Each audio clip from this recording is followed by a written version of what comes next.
Hi, Dr. Greeny. This is Ying Yan. The video is for my individual professional presentation for Business 501. My topic is economic fraud. Firstly, let me introduce the structure of the presentation. The presentation consists of summary, introduction, literature review, methodology, data collection, analysis, summary, and conclusions. Let's begin with the first part, summary. Economic crimes continues to be a major concern for organizations of all sizes, across all regions and in virtually every sector. Economic crime is a collective term for many different kinds of crimes. In 2012, 50,800 offenses were reported against the Tax Offences Act, which included gross tax crimes, 11,100 accounting crimes, and 2,755 cases of misappropriation of funds. In addition, 128,000 cases of fraud and 7,900 cases of benefit fraud were reported. For the introduction, I think it is very important to learn economic crimes in our business world. Economic crimes have a lot of types now, such as fraud, IP, cybercrime, accounting fraud, and procurement fraud. There continues to be a major concern for organizations of all sizes, across all regions, and in virtually every sector, as I said in the summary. It's a big problem today. Review of literature. I provided three most important articles when I did the research there. The first one is the third crisis economics. The second one is the biggest fraud ever perpetrated on the world. The third one is business and economics. For the structure framework and the methodology. This research is descriptive research. It will describe the impacts that economic crimes to the corporate world and general economics. The research will use 20 years annual data from 1993 to 2013.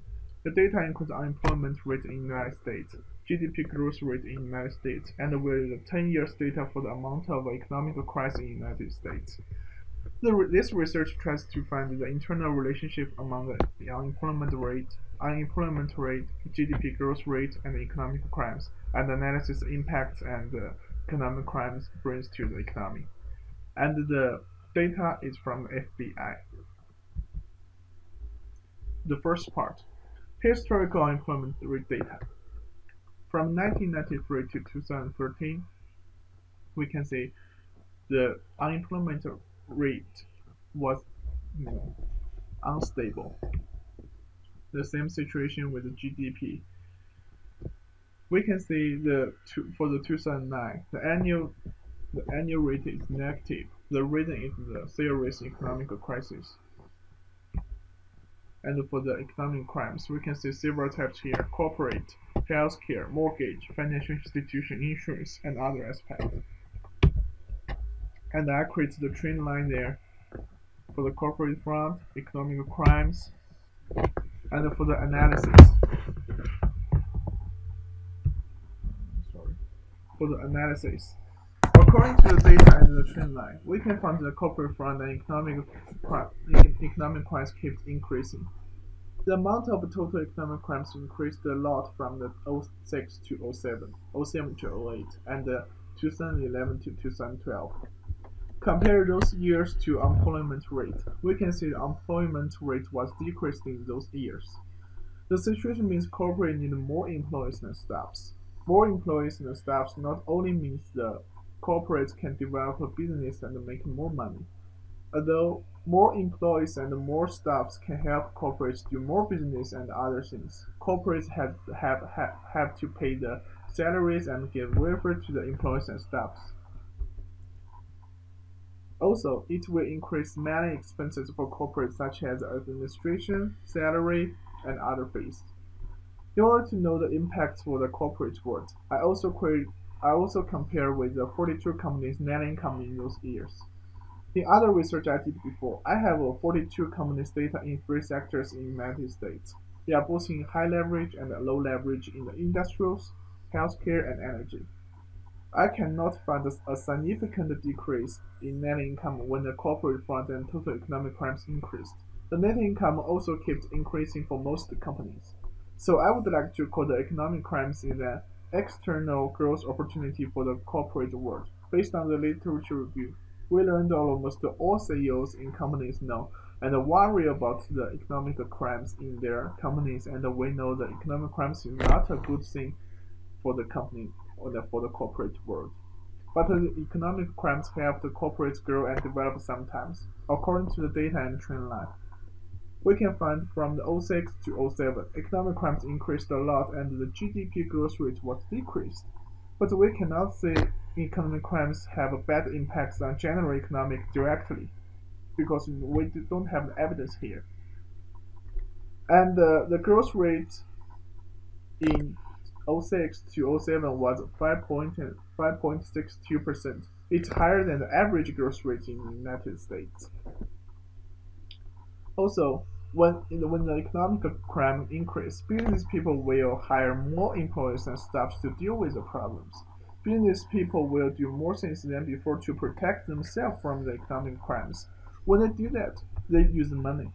If they use the money, they push the general economic growth. People may buy more service and do other things. So economic crimes is an external opportunity for general economic growth. It does not mean the economic crimes are good for the general economy. It is only an external opportunity for growth.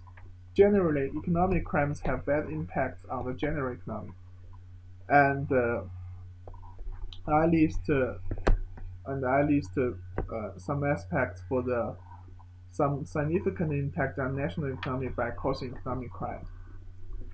The first one, uneven distribution of resources and the creation of a listing. The second one, the tax-based marginalization. The third one, rich black money generation.